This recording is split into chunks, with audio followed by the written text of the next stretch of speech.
Mas é. Eu vou citar, vou fazer um adendo, até um artigo que eu escrevi num congresso internacional da PUC do Rio Grande do Sul sobre o impacto da inteligência artificial e o risco de vieses discriminatórios de gênero no panorama brasileiro. Então, para além das redes sociais, várias plataformas online que identificam esses riscos de viés. A gente estava até falando na segunda-feira sobre outras pessoas que acabam contra gays, contra negros, contra indígenas. Mas como que é essa métrica dessa plataforma? Isso, escrevendo sobre isso numa obra, porque quer queira ou quer não, tem essa liberdade de escrita, mas, claro, liberdade com responsabilidade civil e criminal. E você acaba protocolando aquilo numa plataforma, cadastrando isso na plataforma, e tem esses vieses discriminatórios que, obviamente, tem vários. Tem vários softwares para esse tipo de análise, inclusive detalhadamente, não só viés discriminatórios de gênero, mas também de etnia, também racial, também de sexualidade, né? Orientação sexual, nem sei mais, porque às vezes a gente não pode mais falar sobre isso. Então, também pensar com esse olhar de o impacto da tecnologia para se atrair resultados distintos com mais qualidade para a sociedade e também prevalecendo esse olhar de responsabilidade civil e criminal. Agora, falando, né? Entramos no assunto de inteligência artificial. A verdade é que, por exemplo, no Brasil ainda não tem uma regulamentação. E aí, como bem colocou Gabriela, foi até um dos temas da minha palestra na segunda, se a gente não agir com ética, a gente, né, em grandes empresas, desde um pequeno escritório, um comerciante que começar a usar IA sem ter ali um olhar sobre as consequências, pode ter sérios prejuízos. Eu levei até alguns cases, vou dar um exemplo da Uber.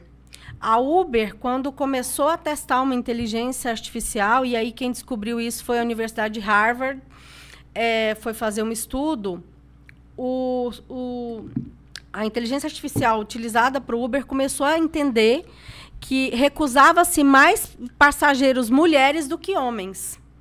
E aí foram fazer exatamente esse estudo e entendeu. Porque o que é a IA, né? A IA ela vem de banco de dados e ela reflete a sociedade que a gente vive, ela reflete todos os preconceitos que a gente tem, e aí tem que se buscar melhorar e trabalhar isso. Então, teve o caso da Microsoft, que desenvolveu uma IA para poder... dois casos da Microsoft. Um para poder buscar, né, profissionais no mercado. Então, tinha uma IA que selecionava os currículos e, simplesmente, a maioria dos currículos eram selecionados homens. Eles descartavam mulheres. Isso aconteceu, foi real, tiveram que mudar. Isso foi em 2018. E o segundo da Microsoft foram fazer um sistema, uma inteligência artificial, para avaliar o desempenho dos funcionários. As funcionárias que tinham, de liderança, né, em cargos de liderança, que tinham uma postura, né, de mais humanização, de sentar para poder conversar, a característica ali, quando ela ia responder algumas questões, ela recebia uma nota muito mais baixa do que o homem que tinha aquela gestão mais autoritária. Então, perceberam que existia ali dentro daquela inteligência artificial... Então, quem percebeu isso? A própria Microsoft... Porque assim, é perigoso pelo seguinte, o criador da inteligência, se ele for uma pessoa, vamos falar, um pouco maldosa, sim, e ele pilotar nesse sentido que você está falando, isso é muito perigoso, gente. Por isso que precisamos de uma regulamentação urgente. E tem várias profissões, você falou agora uma coisa, tem vários tipos de profissões para poder manipular IA. E aí? Deepfake, você quer prova maior? Foi criada e hoje em dia estão aplicando golpes com a imagem da pessoa. A própria eleição dos Estados Unidos aconteceu muito isso, né? Eu quero falar depois sobre isso de urnas eletrônicas. Eu vou fazer um adendo sobre dados de empreendedorismo feminino, que ela até alegou que na Microsoft houve um estudo parametrizado com uma inteligência artificial. Trazendo dados, eu fiz uma pesquisa sobre empreendedorismo feminino global. Eu trouxe dados aqui de 2020, mulheres representavam aqui no Brasil cerca de 34,5%. E segundo o Sebrae, 48% dos negócios jurídicos são dos negócios do Brasil são liderados por mulheres.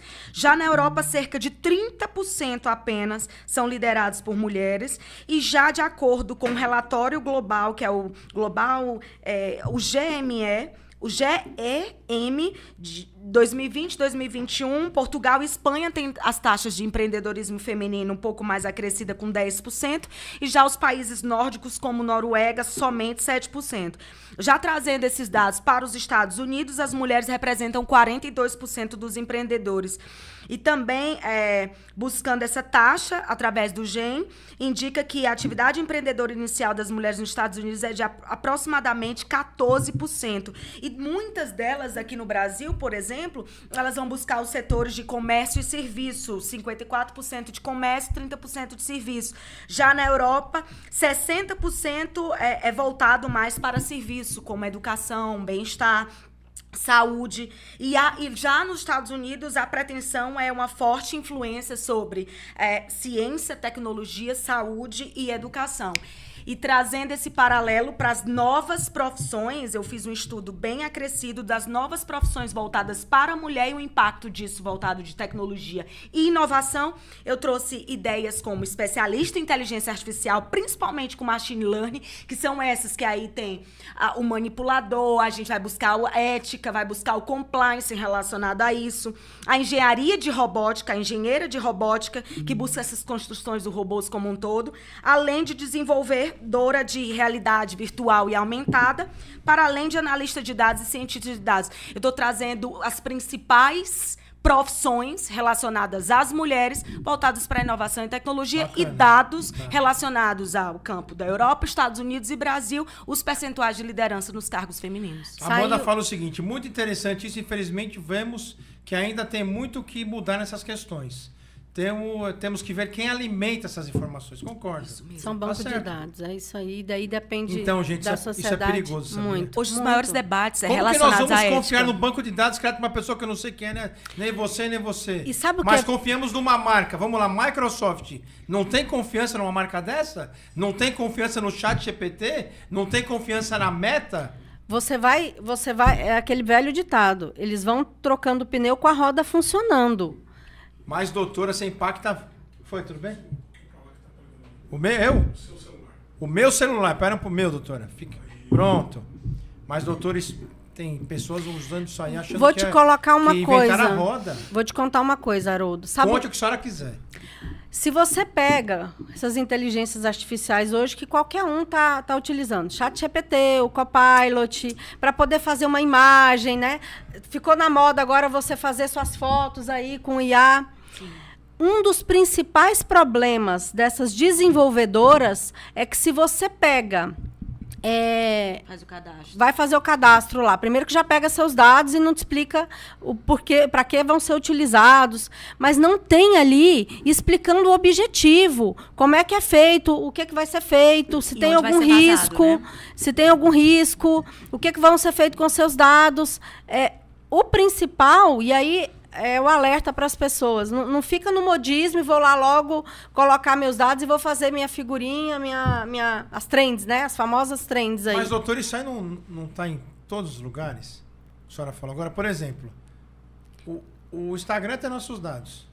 Facebook tem nossos... Mas ela quis enfatizar as últimas tendências de mercado. Tá. A gente fazer as fotos com IA. Você faz um cadastro e esse cadastro você não sabe o rastreio desses dados. Porque nós não temos uma regulamentação hoje. Aí entra a importância... Fora tem essa regulamentação? Já tem alguns... Aí entra a importância da proteção de dados em nível global. Porque na Europa tem a GDPR e no Brasil tem a Lei Geral de Proteção de Dados. Dentre outros, por exemplo, Estados Unidos, a proteção de dados é diferente a depender de cada cidade. Eu falo isso porque eu lecionei sobre fake, principalmente em termos de eleição. Nas eleições, a proteção de dados é diferente a depender do tipo de eleição. Então, é muito importante relacionado isso aos dados que nós estamos enviando, que tipo de aplicativo a gente está participando. Hoje, muitos dos juristas que trabalham com proteção de dados não têm Facebook. Por quê? porque exatamente para não conter essas informações mais. E colocam e-mails. Até quando eu tive esse ataque cibernético, você ter um e-mail específico apenas para aquela rede social, você utilizar aplicativos, você utilizar reconhecimento facial, você ter direcionamento sempre com códigos, sempre com... Enfim...